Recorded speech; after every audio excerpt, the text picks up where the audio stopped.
He waved a champagne bottle in my face and told me to leave, on my own porch, with my name still on the mailbox.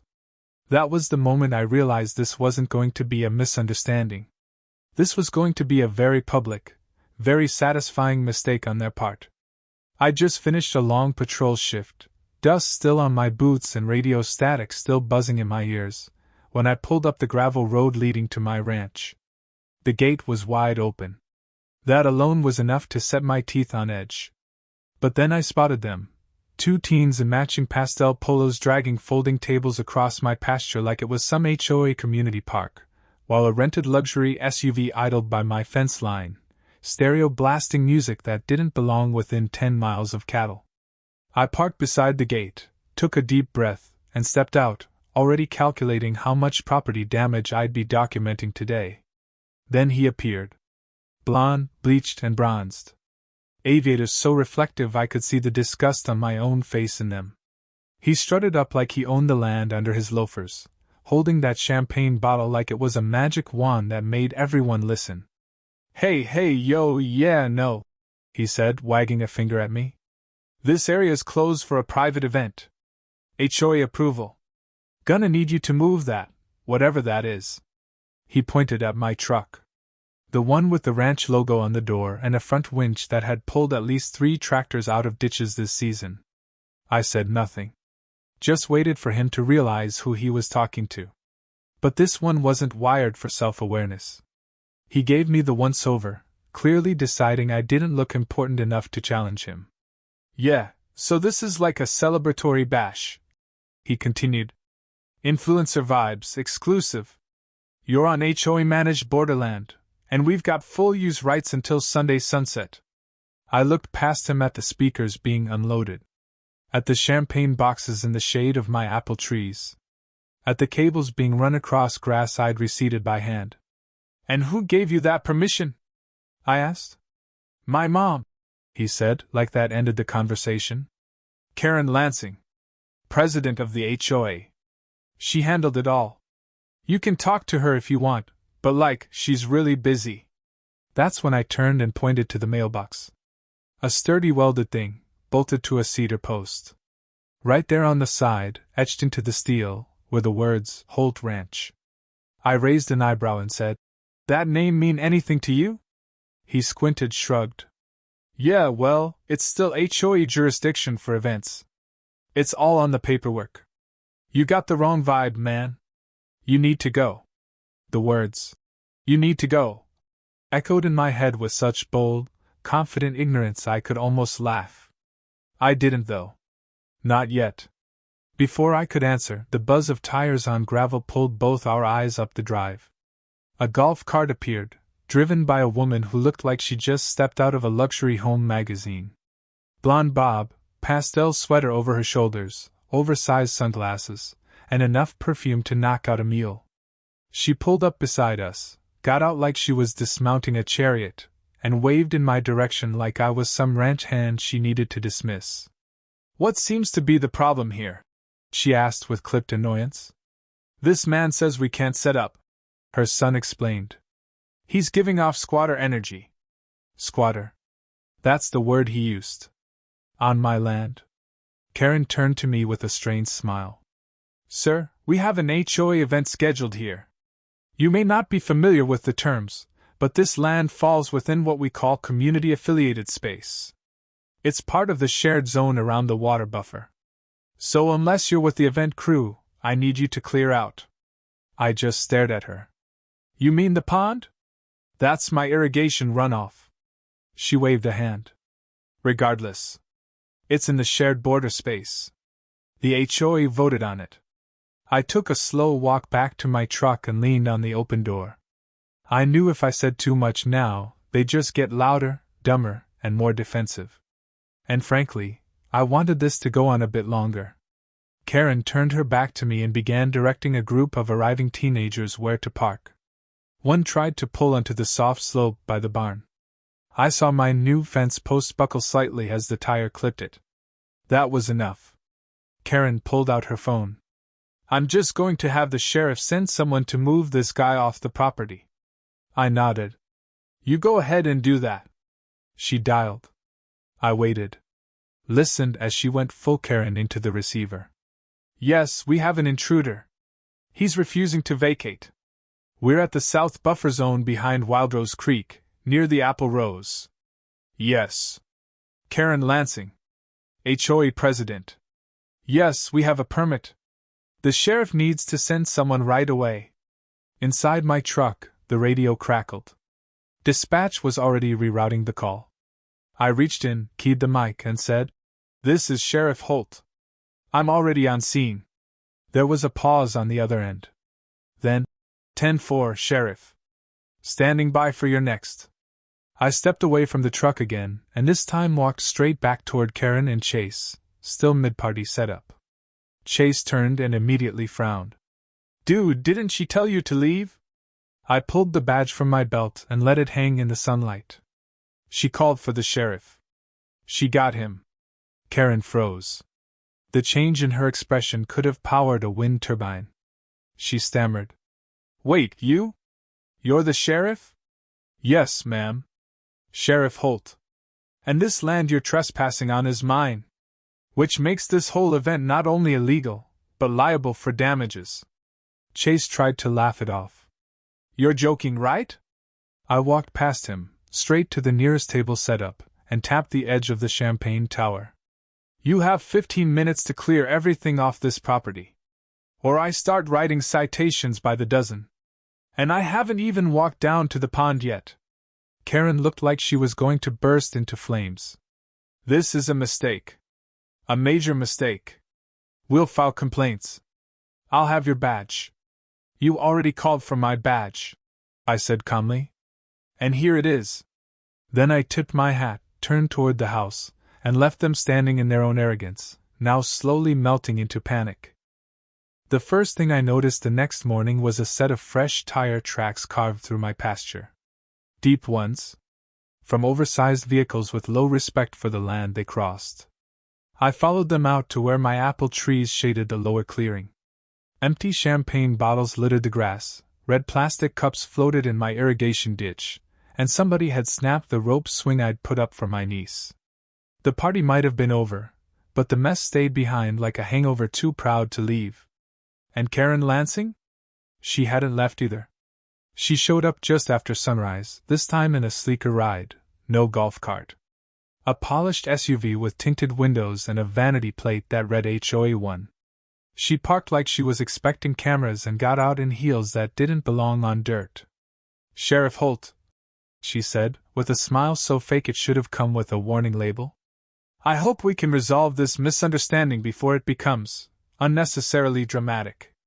I stepped out from the barn with a trash bag in one hand and a bucket of nails in the other. "The only misunderstanding is thinking this land belonged to your HOA. It doesn't. Never did." She gestured broadly like an auctioneer showing off invisible property. "There's been precedent. Historic use. You'll see in the bylaws." I dropped the bag into a larger bin and said nothing. She took that as an invitation to continue.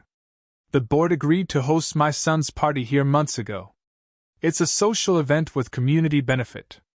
You know how rare it is to have a space that looks authentic? Rustic but photogenic? Influencers love it." That last part made me laugh, just once, without humor. "Is that what my pasture is now? A photo backdrop for internet clowns?" She blinked, clearly unused to being challenged this early in the morning. "We'll clean it," she offered. "Our contractor will handle the entire thing. We'll even cover the soil compaction fees. Let's just not escalate this." Too late for that. I radioed in a crew to document the damage. Soil displacement, broken fencing, and a crushed irrigation line that would take 3 days to reroute.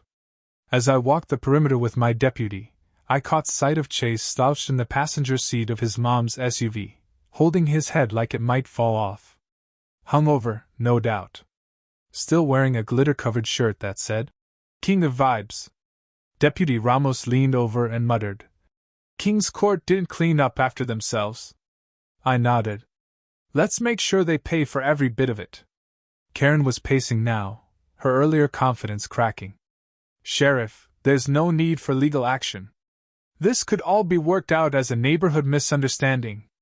But her tone turned sharp the second we started snapping photos.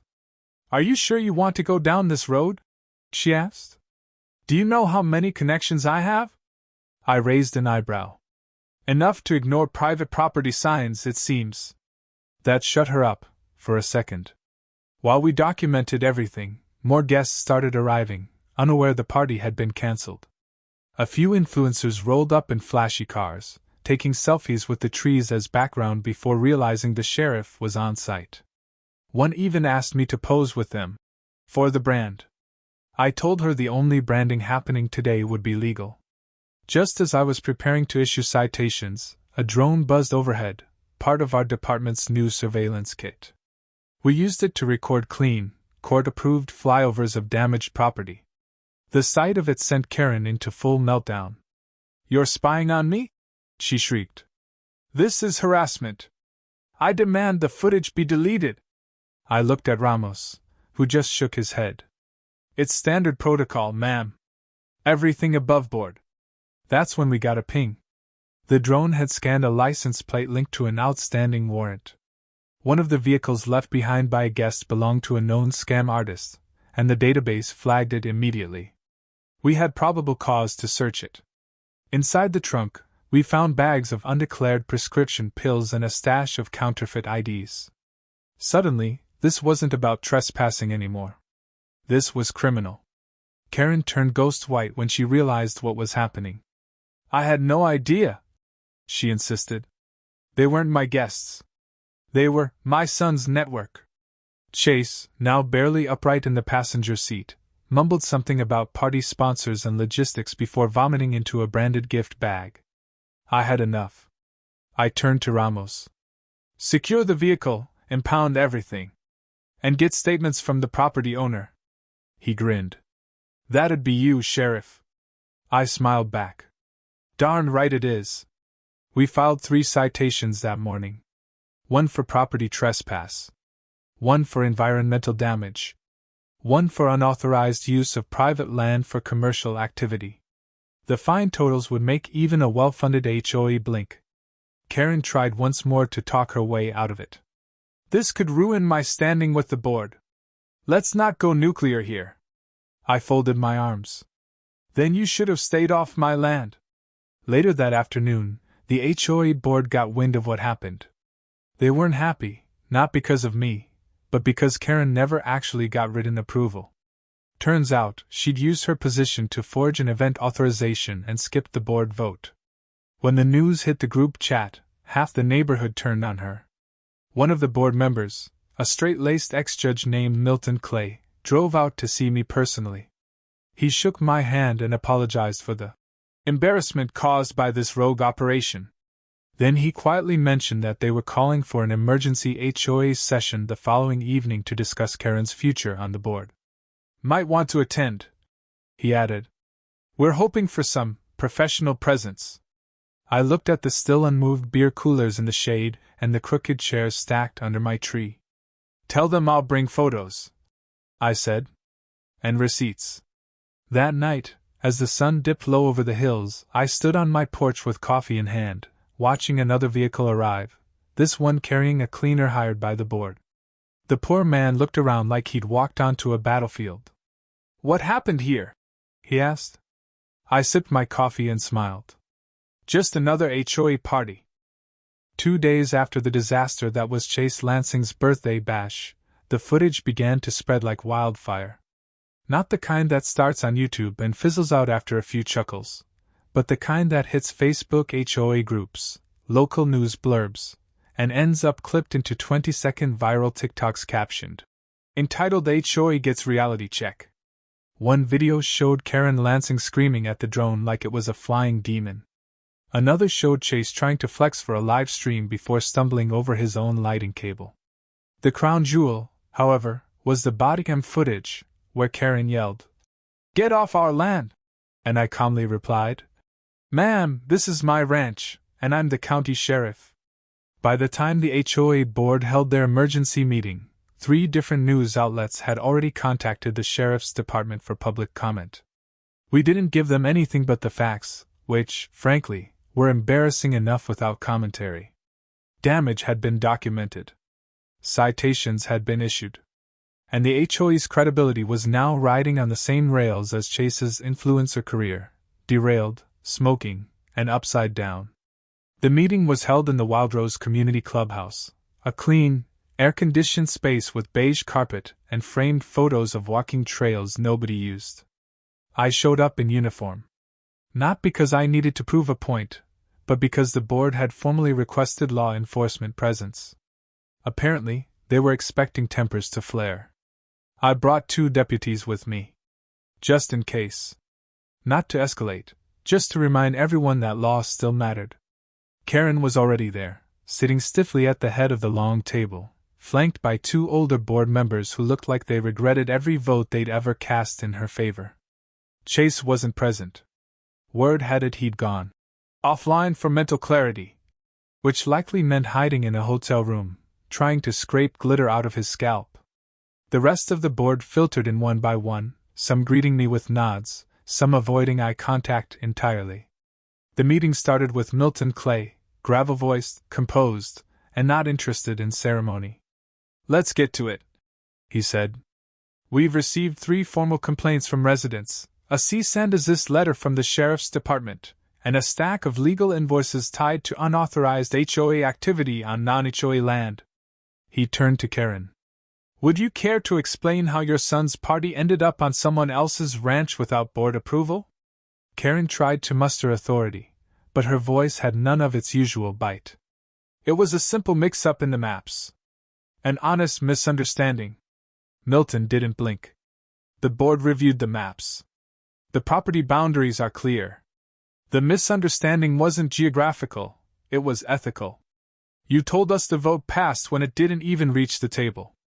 Karen shifted, clearly flustered. "Look, it was just supposed to be a harmless party. Some music, some photos, nothing serious. Serious enough to get 3 citations and a criminal investigation into one of the vehicles on site," I added calmly. "Not to mention the property damage. Fencing, topsoil, equipment. And I have full drone footage to support all of it." Karen shot me a look of exhausted rage.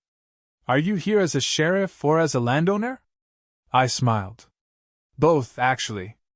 And I'm happy to provide my invoice for the cleanup costs, if you're wondering." Milton folded his hands. "Karen Lansing, the board is voting today on your suspension, pending full removal. You've grossly overstepped your authority, risked legal action against the HOA, and publicly embarrassed this community." The vote passed 6-1. The one in her favor was herself. After the meeting, as board members shuffled out, a few stayed behind to shake my hand. Some offered weak apologies, others stronger ones. One man even brought me a pie, pecan, wrapped in foil, with a sticky note that read, "Thanks for handling it better than I would have." I took it and nodded, then turned back toward the door where Karen stood like a ghost that hadn't figured out it was dead yet. "This isn't over," she said. I nodded. "You're right. You've still got fines to pay." The following week, a cleanup crew from the HOA showed up, official, approved, and properly licensed. They spent 2 full days hauling trash, restoring fencing, and repairing the irrigation pipe. I watched from the porch, coffee in one hand, a notepad in the other. At one point, a young guy came up with a clipboard and said, "Sir, you own the dog that marked every chair?" I laughed. "That'd be my deputy. For legs, badge on his collar."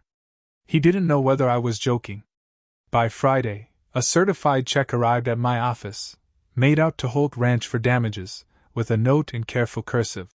"Please accept our sincere apologies, the Wildrose HOA Board." It wasn't signed by Karen. 2 weeks later, I got a knock on the door. It was Chase. Hair tamed, sunglasses off, and not a drop of glitter in sight. He stood awkwardly holding a paper bag and shifting on his feet like a kid waiting to be scolded. "I brought coffee," he said. "From that place in town. Thought you might want a truce or something." I took the coffee and waited. He swallowed hard. "I didn't know.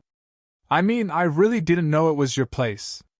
My mom said it was community land." I nodded. Son, if your mom told you the moon was rentable, you'd be hosting DJs in orbit by now. He chuckled, nervous.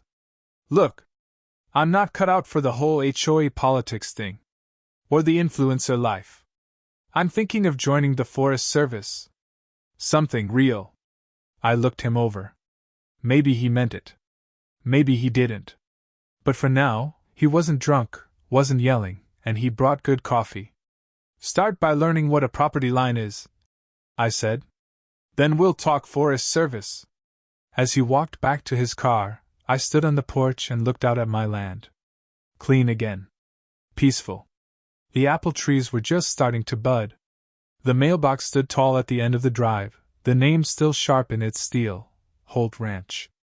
I didn't need a banner or a badge out front to tell folks where they were.